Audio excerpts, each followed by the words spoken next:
Victory Venkatesh ఈ పండక్కి విక్టరీని అందుకున్నాడా? వెంకీ పాన్ ఇండియా హీరో అయిపోయాడా? ల్యాండ్ మార్క్ నెంబర్ 75 కలిసొచ్చిందా? కూలదోసిందా? సైంధవ్ మూవీ సక్సెస్ కు ఏ సైంధవుడు అడ్డుపడ్డాడు? ప్రేక్షకులను సెంటిమెంట్ తో కొట్టే వెంకీ ఈసారి ఏ రేంజ్ హిట్ కొట్టాడు? కమల్ హాసన్ విక్రమ్ కు వెంకీ సైంధవ్ కు ఉన్న పోలికేంటి? దర్శకుడు శైలేష్ కొలను దారి మార్చుకోడా? లేడీ ఫ్యాన్స్ కోసం సైంధవ్ వేసిన ఎత్తుగడ ఏమిటి? Hero Venkatesh land mark movie Saindhav review తెలుసుకోవాలంటే మా వీడియోని చివరి వరకు చూడండి. కుటుంబ కథా చిత్రాలకు ప్రాధాన్యమిచ్చే విక్టరీ వెంకటేష్ హీరోగా శైలేష్ కొలను దర్శకత్వంలో తెరకెక్కిన సినిమా సైంధవ్.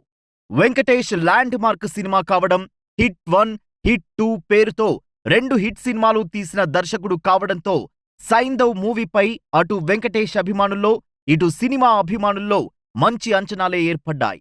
గుంటూరు కారం, నా సామిరంగా, హనుమాన్ సినిమాలతో పోటీపడి మరీ సంక్రాంతి పండుగ సందర్భంగా ఈ రోజు విడుదలైంది. పాన్ ఇండియా ప్రాజెక్టుగా వచ్చిన ఈ మూవీ ప్రేక్షకులను ఏ మేరకు ఆకట్టుకుందో చూద్దాం. హీరో సైంధవ్ కోనేరు తన కూతురు గాయత్రి, భార్య మనోజ్ఞతో కలిసి సంతోషంగా జీవిస్తూ ఉంటాడు. అలా హ్యాపీగా సాగిపోతున్న సైంధవ్ జీవితం తన కూతురుకు భయంకరమైన వ్యాధి ఉన్నదని తెలిసిన తరువాత మరో మలుపు తిరుగుతుంది. 17 కోట్ల రూపాయల విలువైన ఇంజెక్షన్ వేస్తే గాని తన కూతురు బతకదు. ఎలాగైనా తన కూతురును బతికించుకోవాల్సిన అగత్యం ఏర్పడుతుంది. దాంతో సైంధవ్ సైకో లాంటి తన గత జీవితంలోకి వెళ్ళక తప్పదు. అసలు సైంధవ్ ఎవరు? అంతకు ముందు ఏం చేసేవాడు? సైంధవ్ గ్యాంగ్స్టరా? పోలీస్ ఆఫీసరా? ఎందుకు ఇంద్రప్రస్థ సిటీని వదలాల్సి వచ్చింది అనేది మిగతా సినిమా. ఇది పూర్తిస్థాయి యాక్షన్ డ్రామా. తండ్రి కూతుళ్ల సెంటిమెంటుకు హై వోల్టేజ్ యాక్షన్ను కలిపి తీసిన చిత్రం. సినిమా నెమ్మదిగా మొదలైనప్పటికీ కూతురుకు స్పైనల్ మస్క్యులర్ ఎట్రోపీ అనే నరాలకు సంబంధించిన వ్యాధి ఉందని తెలిసిన తర్వాత వేగం పుంజుకుంటుంది. చావుతో చెలగాటమాడే తన పాత వృత్తిలోకి దిగిన తరువాత సైంధవ్కు ఎదురయ్యే ఒక్కొక్క క్యారెక్టర్తో, ముఖ్యంగా ఆర్య, నవాజుద్దీన్ సిద్దికీ పాత్రల పరిచయం తర్వాత కథలో మరింత వేగం పెరుగుతుంది. వెంకటేష్ను సైంధవ్ పాత్రలో చూడటం ఆయన అభిమానులకు నచ్చుతుంది. తండ్రి కూతుళ్ల సెంటిమెంట్ పండింది. సినిమాలో అధిక శాతం గన్స్ మోతతో పాటు బీభత్సమైన ఫైటింగ్లున్నాయి. సినిమాలో కొన్ని యాక్షన్ సన్నివేశాలు కమల్ హాసన్ నటించిన విక్రమ్ సినిమాను గుర్తుకు తెస్తాయి. సస్పెన్స్, ట్విస్టులు ప్రత్యేకంగా లేకున్నా ఉత్కంఠభరితమైన స్క్రీన్ ప్లేతో సినిమా నడుస్తుంది.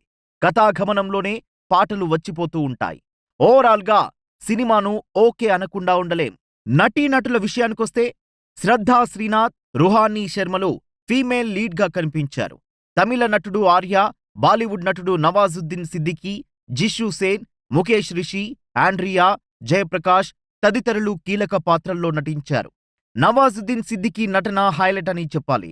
హీరో తరువాత గుర్తుపెట్టుకునే క్యారెక్టర్ అతనిదే. ఆర్య స్క్రీన్ ప్రెజెన్స్ బాగున్నా అది ప్రత్యేకమైన క్యారెక్టర్ అయితే కాదు. మరో ముఖ్య పాత్రలో నటించిన చిన్నారి సారాని అంత ఈజీగా మర్చిపోలేం. టెక్నీషియన్స్ లో Manikandan photography, BH Garry editing బాగుంది. సంగీత దర్శకుడు సంతోష్ నారాయణ్ కథకు తగ్గట్టు అద్భుతమైన సంగీతాన్ని అందించాడు. బీజీఎం ఇంకా బాగుంది. బోయినపల్లి వెంకట్ నిర్మాణ విలువలు కూడా బాగున్నాయి. వెంకటేష్ క్యారెక్టరైజేషన్, చైల్డ్ సెంటిమెంట్, కొన్ని యాక్షన్ ఎపిసోడ్స్ సైంధవ్ మూవీకి ప్రధానమైన బలం. అలాగే మితిమీరిన యాక్షన్, సినిమా మొత్తం డార్క్ అండ్ సీరియస్ మోడ్లో ఉండటం, ఫస్ట్ హాఫ్లో కొన్ని సాగదీత సన్నివేశాలు మైనస్ గా చెప్పవచ్చు. ఇక ప్రత్యేకంగా చెప్పుకోవాల్సింది దర్శకుడు శైలేష్ కొలను గురించి.